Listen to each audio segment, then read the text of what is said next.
Guys, it's good to see you both. Yusuf, let me begin with you. We went from 169 to 208. I guess on the assumption that this was not the disaster some were expecting, but now back to 195. Are we re-looking at the quarter last night?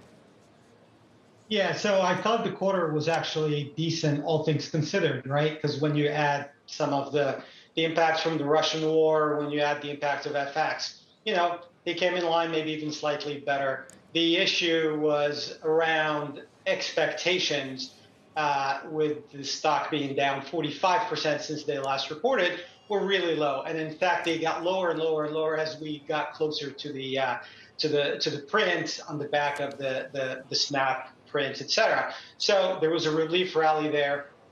We were very pleased with the fact that engagement actually continued to go up. If you look at their user growth across all geographies except for Europe, actually was up. Europe lost a couple of million, understandably, because of the war.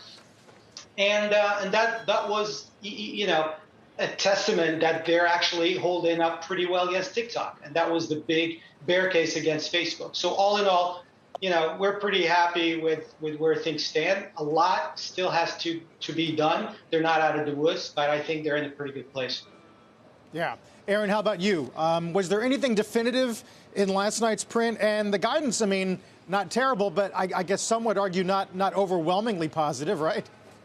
Yeah, so I think, guidance was a little bit lower than we expected, but I would say probably better than feared and maybe better than the whisper number out there on the street for Q2. I also think investors like that they kind of moderated the expense growth. That was a fear last quarter. Growth was slowing, and at the same time, you're still spending quite a bit, especially on Reality Labs. And on the call yesterday, kind of Zuckerberg started out talking about how they're starting to slow some of the expense growth for the year, slowing hiring. So we think investors like that they are focusing not just on revenue growth, but on profitability as well.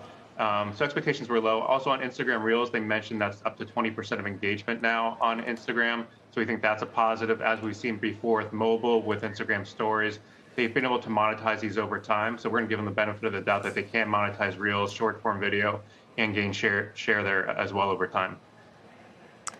Yusuf, Aaron mentioned they're making some noises about moderating the spending on Reality Labs, on the metaverse, kind of future bets. But I do wonder how investors view the proposition right now. For the value case, it's pretty strong, right? 15 times earnings, and you want to strip out what they're spending on Reality Labs. It looks lower than that. But does a value manager want to even see that level of aggressive investment in something with an uncertain payoff? And should they be buying back more stock in some people's minds, given they have the capacity to do so? I think they're definitely going to keep buying back more stock pretty aggressively here. The issue around growth versus value, look, this is not a value per se. This is still very much a growth story.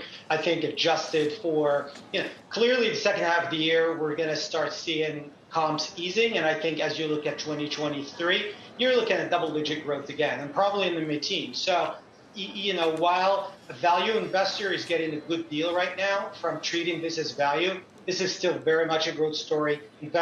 Management certainly sees it that way. Look, they're going to spend over $30 billion in CapEx this year alone on all these growth initiatives. That's not what a value kind of CEO does. So I would still, focus on the opportunity ahead of them in terms of just, all the growth levers that they can pull by making these investments. But in the meantime, you're right. It does trade, or it is at a level where a value investor actually finds it very interesting.